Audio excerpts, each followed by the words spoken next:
사람들의 이야기를 담은 소설이나 영화를 보면 상당히 많이 삶과 죽음의 경계선에서 살아날지 아니면 죽을지 모르는 긴급한 상황들을 그리는 장면들이 참 많죠.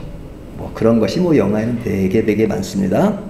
예전 인기에 반영되었던 오래전 드라마인데 모래시계라는 것이 있었죠. 그 모래시계라는 드라마의 이제 거의 마지막 장면에 보면 그 검사인 친구와 사형을 집행당하게 된 친구가 같이 이게 술을 마시면서 서로 나누는 이야기가 나옵니다. 사형을 앞에 둔 사람이 친구를 향해서 나 떨고 있니? 하는 그런 대사를 외우면서 담담하려고 하지만 그 죽음 앞에 두려움을 감출 수 없는 인생의 마지막 순간을 그리는 내용들이 나왔습니다. 그러니까 삶과 죽음, 한 사람은 지금 살아있는 것이고 한 사람은 곧 죽을 것인데 삶과 죽음의 갈림길에서 두 사람의 그 모습, 이런 것들을 그 드라마가 그리고 있습니다.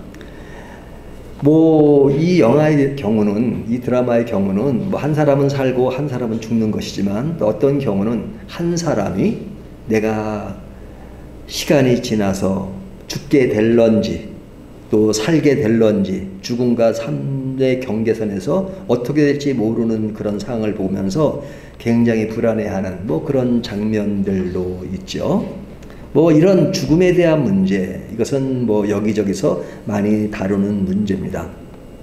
인간은 누구나 때가 되면 죽는다는 사실은 다 알고 있죠. 그래서 죽음에 대한 당연성을 다 가지고 살아갑니다. 하지만 죽음의 그 순간이 바로 앞에 왔을 때에는 긴장하거나 두려워하는 것이 평상시 인간이 가졌던 일반적인 감정과 다른 것이라고 할 수 있겠죠. 자, 오늘 저희가 읽은 본문의 말씀은 7장 13절에서 24절 말씀인데요. 오늘 시작하는 말씀이 13절에 곧 그날에 라는 표현으로 시작하죠. 곧 그날에. 여기 그날에, 여기 그날에 라는 표현은 먼 미래나 옛날 이야기를 하는 것이 아니라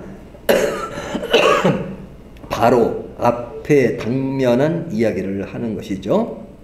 지금 이 내용을 보는 우리들은 벌써 이 사건이 예전의 사건이었고 이미 다 결론이 난 역사적인 사건으로 이 말씀을 접하고 있기 때문에 그렇게 긴박하게 또 어렵게 이 본문을 보지 않고 편안하게 이 본문을 보고 있지만 지금 이 상황 속에 있는 그 사람들은 굉장히 지금 긴박하게 모든 상황들이 벌어지고 있는 것을 볼 수 있습니다. 곧 그날에 벌어지는 일들이 결코 가볍지 않다는 것을 알 수 있습니다.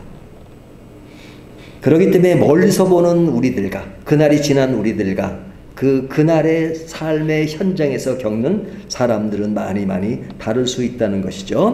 근데 그 상황 속에 있는 사람들이 누구냐면 노아의 가족과 그리고 노아의 가족을 제외한 그 나머지 모든 사람들입니다. 노아의 가족은 몇 사람이에요? 8명. 8명을 빼놓은 모든 사람입니다. 모든 사람, 그러니까 지구에 있는 모든 사람이라고 말할 수 있죠. 그러면 우리가 창세기 7장이니까 그 당시에 이 땅에 살고 있는 사람이 몇 명이나 될까라는 궁금증을 가지고 있죠. 몇 명이나 될 것 같습니까? 우리 지구에. 그러니까 아담이 창조되고 그로부터 한 1500년, 1600년 전이 내니 지난 시기입니다. 그때 이제 노아의 홍수가 왔는데 그때 사람들이 얼마냐? 성경에 몇 명이라고 기록되진 않죠. 하지만 성경을 연구하는 학자들이나 또 창조과학회 이런 사람들은 이런 것들을 정확하지는 않지만 그래도 대략 몇 사람이 될 것이라는 것을 이제 앞의 내용과 또 연대 또 사람들의 살아난 나이 이런 것들을 계산해서 추론을 해봅니다. 그 추론한 사람들의 이야기를 들으면 우리가 생각했던 것보다는 굉장히 많은 인구가 살았던 것을 볼 수 있어요. 그래서 추론한 사람들의 얘기를 들어보면 아주 적게 잡으면 한 10억은 될 것이고 많이 잡으면 100억이 될 것이다 이렇게 추론합니다. 그러니까 100억이면 뭐 지금 인구보다도 더 많은 인구가 많았을 것이다. 이렇게 추론합니다. 그렇게 추론하는 이유는 뭐냐면 요즘 사람들은 그 수명이 짧잖아요. 근데 그 당시에 노아 홍수 전까지는 사람들이 거의 900년 가까이 살았습니다.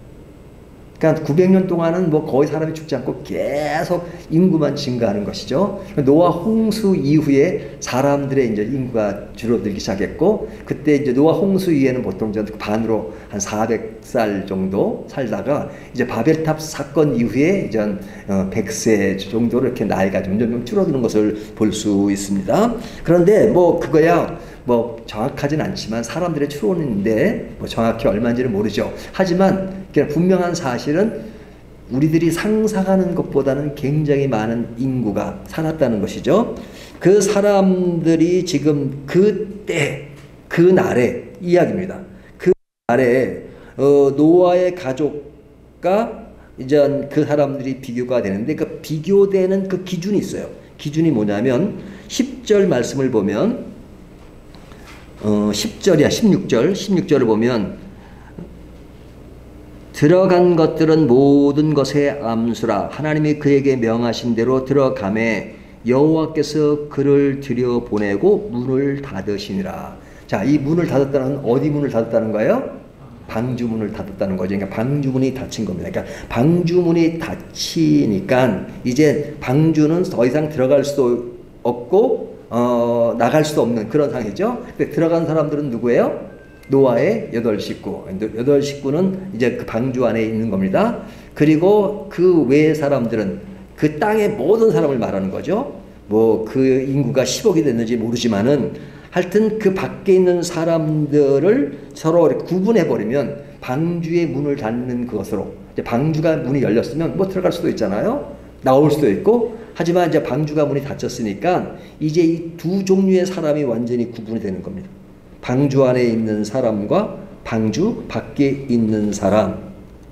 그래서 이 사람들은 이제 마음대로 오고 갈 수 없는 그런 상황입니다. 물론 이들이 오고 갈 수 있는 길을 열어놓긴 했어요. 여기 앞에 보면 노아 가족이 이제 방주에 들어가고, 그리고 그 문이 바로 닫힌 것이 아니라 그 앞에 본문에 보면 7일 동안 방주문이 열려 있었죠. 예? 그러니까 7일 후에, 그러니까 노아 가족이 방주를 타고 나서 7일 후에 이제 비가 내리기 시작했으니까 7일 동안에는 사실은 문이 열렸다고 볼 수 있죠.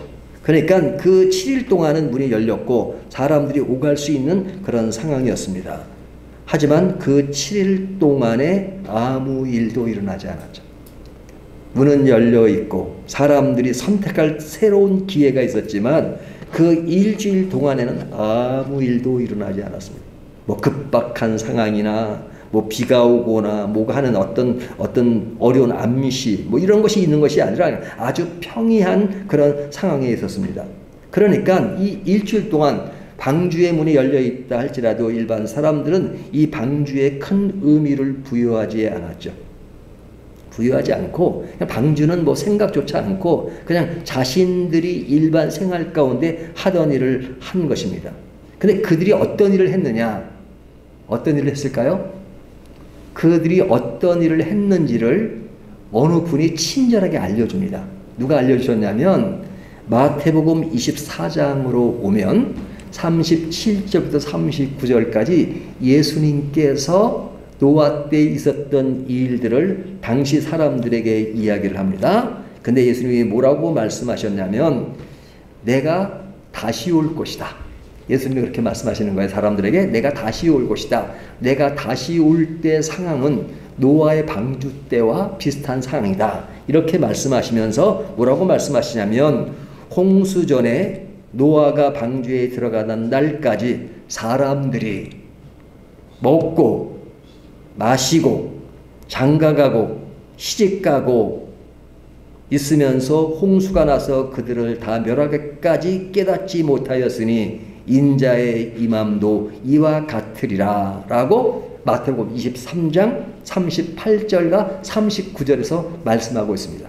그러니까 그들이 먹고 마시고 장가가고 시집간다. 뭐 이것이 잘못된 일이 아니잖아요. 오늘날 뭐 우리가 뭐 다 결혼하고 또 먹고 마시는 일이 잘못된 것은 아닌데 이것은 무엇을 이야기하고 있는 것이에요? 그들이 그냥 세상에 지금 위기가 바로 앞에 와 있는데 그 위기인 줄을 모르고 그냥 일상생활에 그냥 몰두하고 있다는 것이죠. 그러면서도 지금 세상이 살기 좋으니까 먹고 마시자 하는 어떤 그런 위기의식을 갖지 않고 살아가는 그들의 상황을 이야기하고 있죠.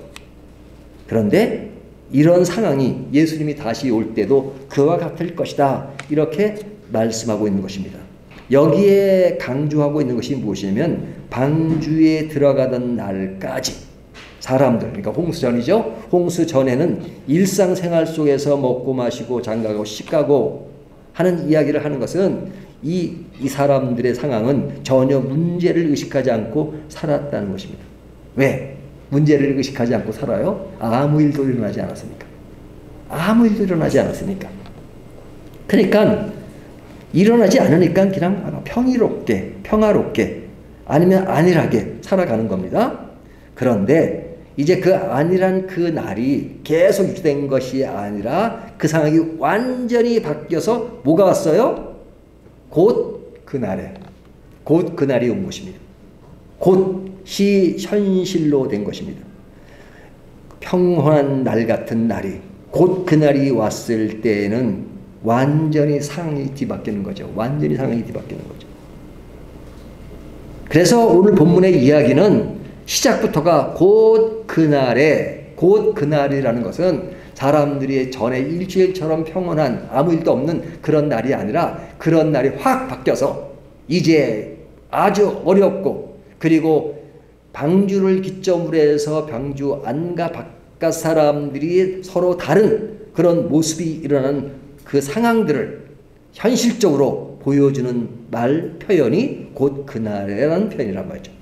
그럼 그날에 어떤 상황이 벌어지고 있느냐? 뭐 아시다시피 노아의 가족은 방주 안에 들어갔다 하는 것을 강조하죠. 13절을 보면 곧 그날에는 노아와 그의 아들 셈, 야벳, 노아의 아내와 세 며느리가 다 방주로 들어갔다는 것을 강조합니다. 또 15절 보면 무릇 생명의 기운이 있는 육체가 둘씩 노아에게 나와 방주로 들어갔으니, 여기 들어갔으니 이 들어갔다는 것을 지금 아주 강조하고 있습니다. 그리고 그때 노아 가족만 들어간 것이 아니라 생물까지도 그 종류대로 생명의 기운이 있는 동물 한 쌍씩 노아에게 나와 방주로 들어갔다 이렇게 말하죠. 그리고 그 들어간 동물들, 생물들에 대해서 그들은 모든 것에 암수라고 말합니다. 16절을 보면 그렇게 말하죠. 들어간 것들은 모든 것에 암수라. 암컷, 수컷 이렇게 말하죠. 이 이야기를 강조하는 이유가 뭐예요? 이것은 지금 그날에 일어나는 그 일이 굉장히 험난한 그 일이지만 그러나 그 일이 끝나면 다시 새롭게 회복될 수 있는 가능성을 암시하고 있는 것이죠. 그래서 창세기 1장에서 하나님이 인간을 창조하시고 땅에 충만하라, 번성하라 하는 그 말씀, 뭐 사람만 번성하는 것이나 동물도 다 번성하는 어떤 하나님의 창조의 어떤 그 의미 속에 번성이란 말이 들어있는데 다 멸망하고 나면 이제 번성이 사라진 거잖아요. 하지만 그럼에도 불구하고 그 선상에서 다시 번성할 수 있는 가능성을 지금 표현하고 있는 것입니다. 하나님은 이 세상을 심판하지만 새롭게 시작할 그때가 있음을 간접적으로 시사하고 있는 것이죠. 그러나 그 날에라는 말은 이제 아직 그때가 오지도 않았고, 그러니까 지금 당면한 그때를 이야기하는 겁니다. 그때를 얘기합니다. 그러니까 그때가 아니면 전이나 후는 별로 그런 실감나지 않는 것입니다. 이런 하나님의 어떤 심판이나 구원 이런 것이 실감나지 않아요. 자, 실감나지 아니할 때 하나님은 우리들에게 뭐라고 말씀하시냐면 여기 보면 하나님이 명하시니 들어갔다는 것에 강조점을 들어가시죠. 여기 들어가는 것이 어떻게 들어갔느냐? 하나님의 명하심대로 하나님의 명하심대로 16절 들어간 것들은 모든 것의 암수라 하나님이 그에게 명하신 대로 들어가매. 그러니까 지금 보세요. 그날에 일어나는 일 말고 그날에 일어나는 일이 말고 앞뒤로 볼 때는 평온해요. 그럴 때에는 하나님이 강조하는 것이 뭐예요? 하나님의 명하신 것을 귀담아 들으라. 명하신 것을 귀담아 들으라. 그러나 그날이 오면 그 명하신 그 일들이 이전 실현되는 그 시간대에 그때는 뭐 이것저것 뭐 정신 차릴 수 없는 그런 상황이니까 그러지 않을 때 아무 일이 없는 것 같은 그때에 하나님의 명하심을 늘 인지하고 살라 하는 것이죠. 그런데 사람들이 하나님의 그 명하심을 인지하지 않고 살죠. 내 일상생활에 빠져서 심판의 심각성을 알지 못하니까 하나님의 명하심에 대해서 별로 그렇게 중요하게 생각하지 않습니다. 그렇죠? 우리가 이제 신앙생활 하면서도 아무 일도 없고 그냥 매일매일 똑같은 반복되는 생활이 있으면 그냥 우리가 평생 이렇게 살 거라고 생각하잖아요. 우리의 삶의 위기와 또 극복, 뭐 기회 이런 것이 늘 오지만 그러나 늘 평안할 때는 뭐 그런 것이 더 이상 안 올 것 같은 느낌을 받고 살잖아요. 물론 이론적으로는 위기가 온다는 것을 알고 있지만 그러나 내가 지금 겪고 있는 것이 평안할 때는 그것이 영원한 것처럼 생각하는 성향이 사람들에게 있죠. 그럴 때마다 하나님은 나의 명하심을 잘 듣고 살아라. 그래서 노아의 가족은 그의 명하심대로 방주 안에 들어갔고 그리고 동물들, 생물들까지도 한 쌍씩 그 종류대로 들어갔다. 하나님의 명하심대로. 자, 그리고 나니까 어떤 일이 벌어진 거예요? 방주의 문이 닫힌 것이죠. 방주의 문이 닫힌 것. 방주의 문이 닫히고 나서 이제 그날이 시작되는 것입니다. 그날이 시작되면 어떻게 되는 겁니까? 그 순간에 전의 상황과는 완전히 다른 양상의 일들이 벌어지고 있는 것이죠. 그래서 오늘 본문에 보면 그때 일어난 일들을 기록하는 겁니다. 어떻게 벌어졌어요? 홍수가 시작됐죠? 홍수가 시작될 때 얼마 동안 홍수가 일어났어요? 40일 동안.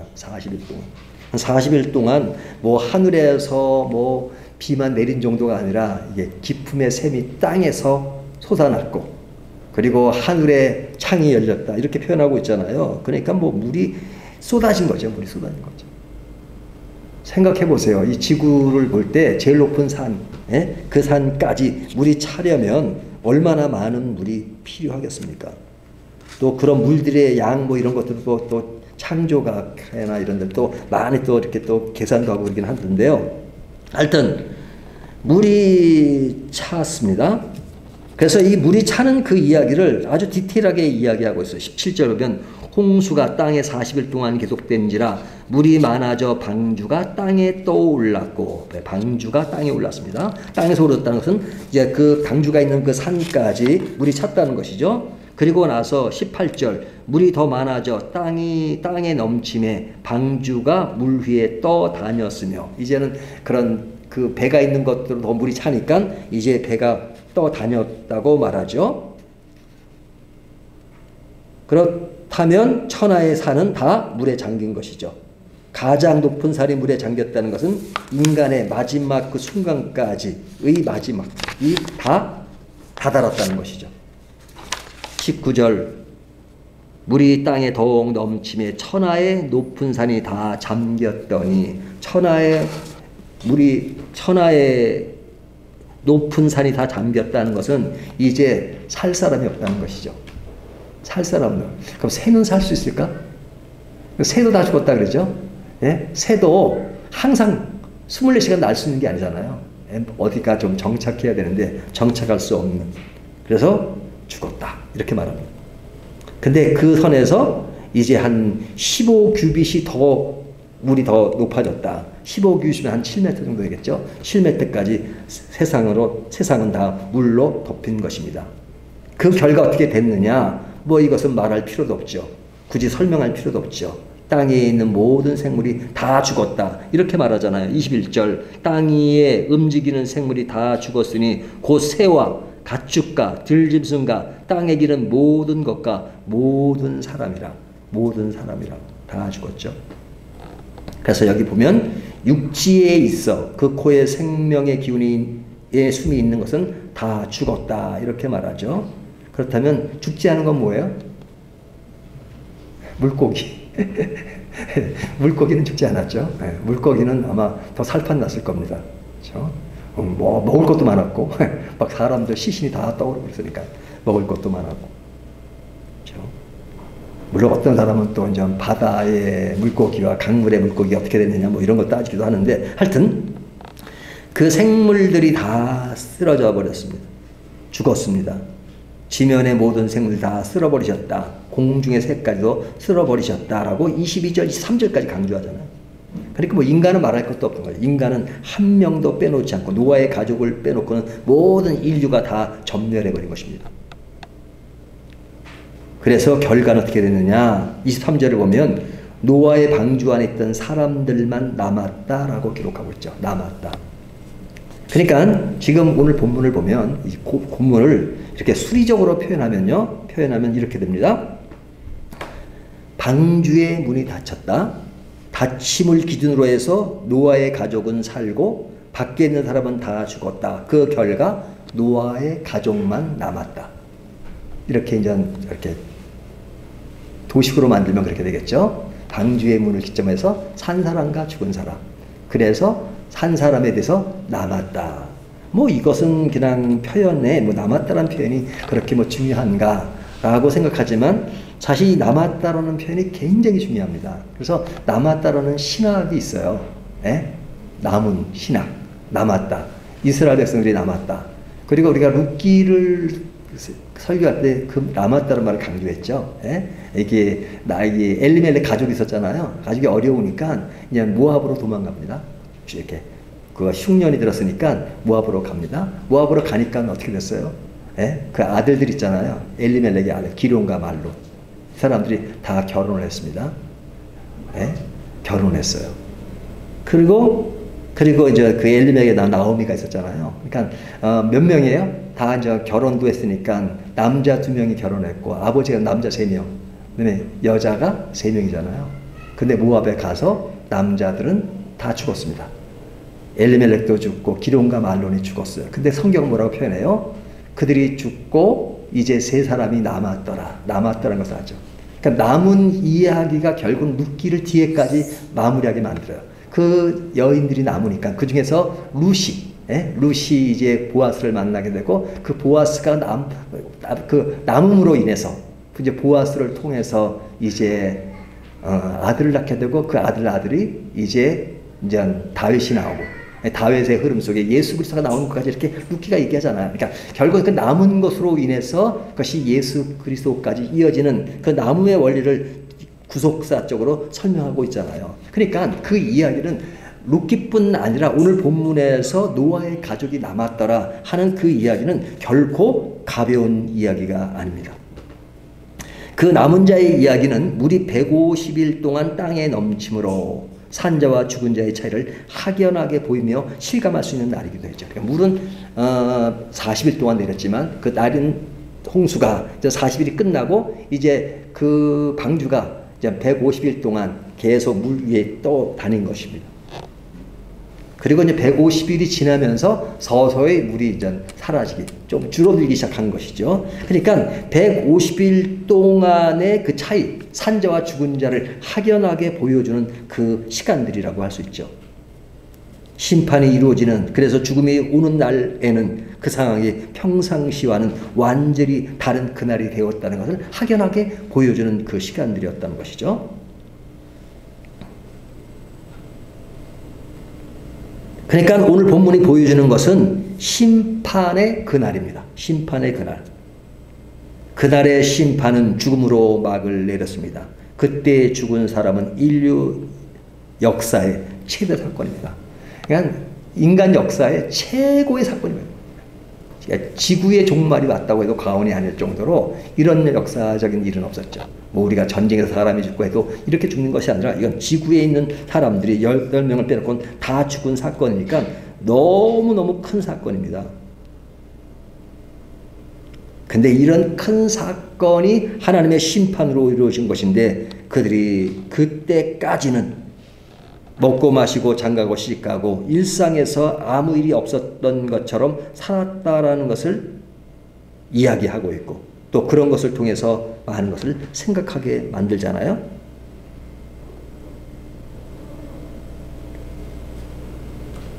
그런데 평온할 때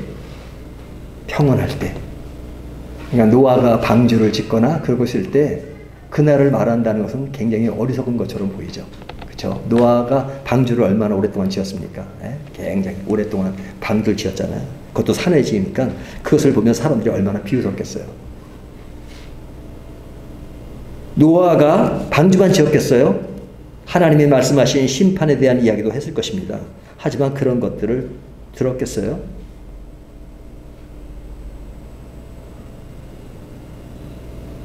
예수님이 다시 오신다는 이야기도 우리가 하고 있잖아요. 예수님은 다시 오실 것입니다. 다시 올 때 정말로 모든 심판이 이루어지고 그리고 심판을 뛰어넘는 구원의 진짜 절정이 이루어지는 그 시간, 그런 시간을 지금도 얘기하고 있잖아요. 하지만 그런 것들이 얼마나 실감나게 느껴지십니까? 실감나게. 예수님이 다시 오시면 심판이 다시 이루어진다. 노아의 심판처럼 그 심판이 다시 이루어질 것이다. 그러면 오늘날 우리들은 어떤 느낌을 받으십니까? 그 심판에 대한 심각성, 무서움, 두려움 이런 것이 느껴지나요? 우리들은 이미 구원받은 사람이니까 구원받은 사람은 그런 것에 대해서 전혀 두려워할 필요도 없다. 당연하죠. 구원의 확신이 있는 것은 굉장히 중요하니까요. 하지만 그 심판이 있을 것이라는 것, 그 심판에 세상에 공정하지 않고 부정하고 그리고 악이 성행하고 하는 그 모든 것들이 평정되는 그날이 올 거라는 것 실감 나십니까?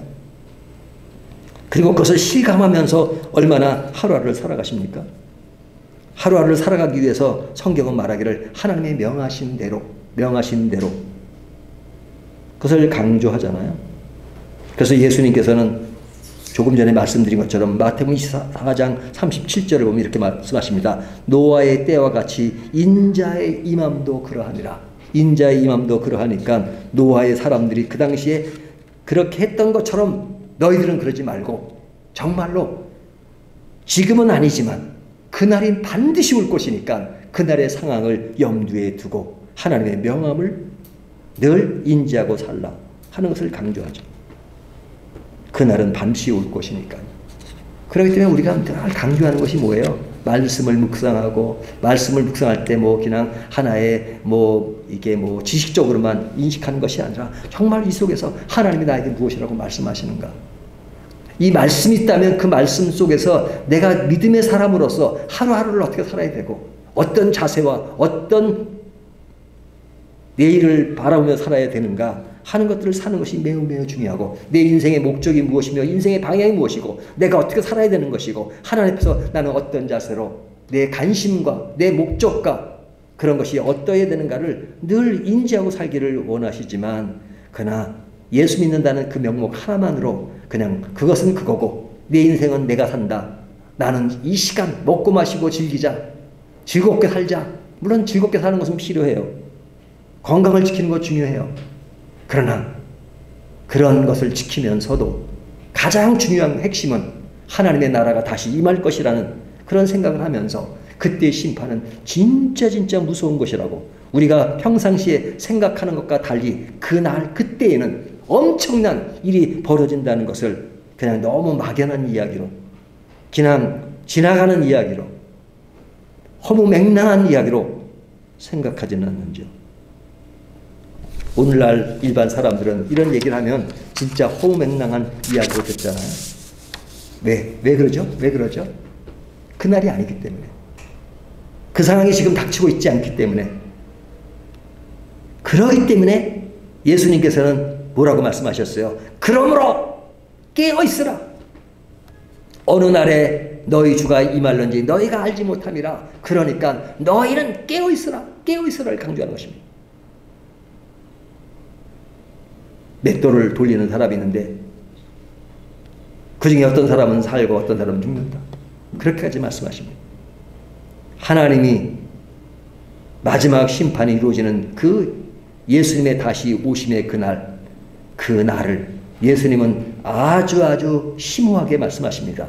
그리고 그 예를 노아의 방주에 예를 들어서 말씀하시고 있습니다. 그렇기 때문에 그때가 아닐 때 평안하니까 아무 일이 없는 것처럼 생각하지만 그러나 너희는 하나님의 명하심을 인지하고 그리고 깨어있으라. 깨어있으라. 그래서 오늘날 우리 시대에 하는 말씀의 메시지의 키포인트는 뭐예요? 오늘은 그날이 아니니까 강조하는 것은 깨어있으라는 것입니다. 깨어있으라는 것. 깨어있는 것이 얼마나 중요한가. 노아의 홍수가 시작되고 비가 내리고 물이 잠기기 시작했을 때 사람들은 점점 어디로 올라갔겠어요? 물론 지구가 넓으니까 그 지역이 아닌 사람들은 그러지 못했겠지만 그래도 그 지역에 사는 사람은 이제 비가 오고 넘치니까 물이 오니까 점점 높은 곳으로 올라가지 않겠어요? 근데 노아의 방주가 지었을 때는 허망한 얘기처럼 보였지만 이제 급박해지니까 그러니까 그 노아의 방주로 향한 사람이 얼마나 많았겠어요? 어느 화가가 그린 그림이 있는데요. 그 그림을 보니까 이런 그림이 있더라고요.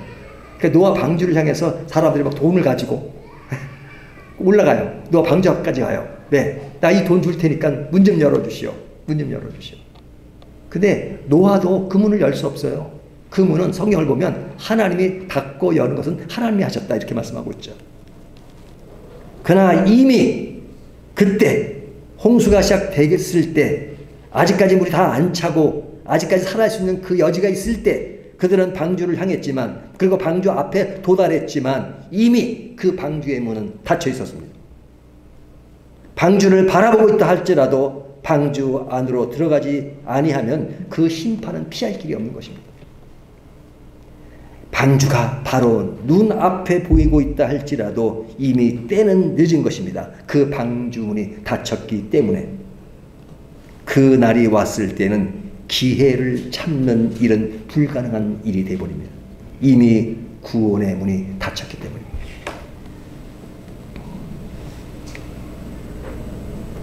이것은 너무 분명한 성경의 원리고 성경이 우리에게 늘 강조하는 것입니다.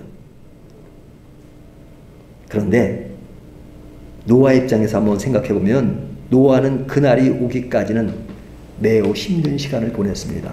노아는 가족은 이제 방주 안에 있기 때문에 그 어려울 때 이 방주의 가치를 알게 됐죠. 심판이지만 사람들은 그것이 구원이고 그것이 너무너무 그들을 살리는 큰 일이었다는 걸 알게 되었지만 그러나 그 과정까지는 너무너무 힘든 시간을 보냈습니다. 방주를 짓는 것 쉬운 일이었겠어요?